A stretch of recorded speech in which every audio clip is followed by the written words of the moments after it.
യെശയ്യാ പ്രവാചകന്റെ പുസ്തകം 41-ാം അധ്യായം 10-ാം വാക്യം. ഭയപ്പെടേണ്ട, ഞാൻ നിന്നോട് കൂടെയുണ്ട്. സംഭ്രമിക്കേണ്ട, ഞാനാണ് നിന്റെ ദൈവം. ഞാൻ നിന്നെ ശക്തിപ്പെടുത്തുകയും സഹായിക്കുകയും ചെയ്യും. എൻ്റെ വിജയകരമായ വലത്തുകരം നിന്നെ താങ്ങി നിർത്തും.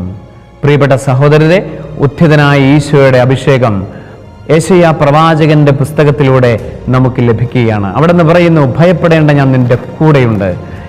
സംഭ്രമിക്കേണ്ട, ഞാൻ നിന്റെ ദൈവമാണ്. ഞാൻ നിന്നെ ശക്തിപ്പെടുത്തും, നിന്റെ വലതുകരം പിടിക്കും. എൻ്റെ വിജയിച്ച വലതുകരം നിന്റെ ജീവിതത്തെ വിജയിപ്പിക്കും. പ്രിയപ്പെട്ട സഹോദര സഹോദരി, ഉത്ഥിതനായ ഈശോയുടെ അഭിഷേകം നിങ്ങളിൽ നിറയട്ടെ. എല്ലാവർക്കും ഈശോയുടെ ഉത്ഥാനത്തിൻ്റെ ഉയർപ്പ് ഞായറിൻ്റെ അഭിഷേകവും പ്രാർത്ഥനകളും മംഗളങ്ങളും ഐശ്വര്യങ്ങളും നേരുന്നു. സർവശക്തനായ ദൈവം, പിതാവും പുത്രനും പരിശുദ്ധാത്മാവും നിങ്ങളെല്ലാവരെയും സമൃദ്ധമായി അനുഗ്രഹിക്കുമാറാകട്ടെ. ആമേൻ.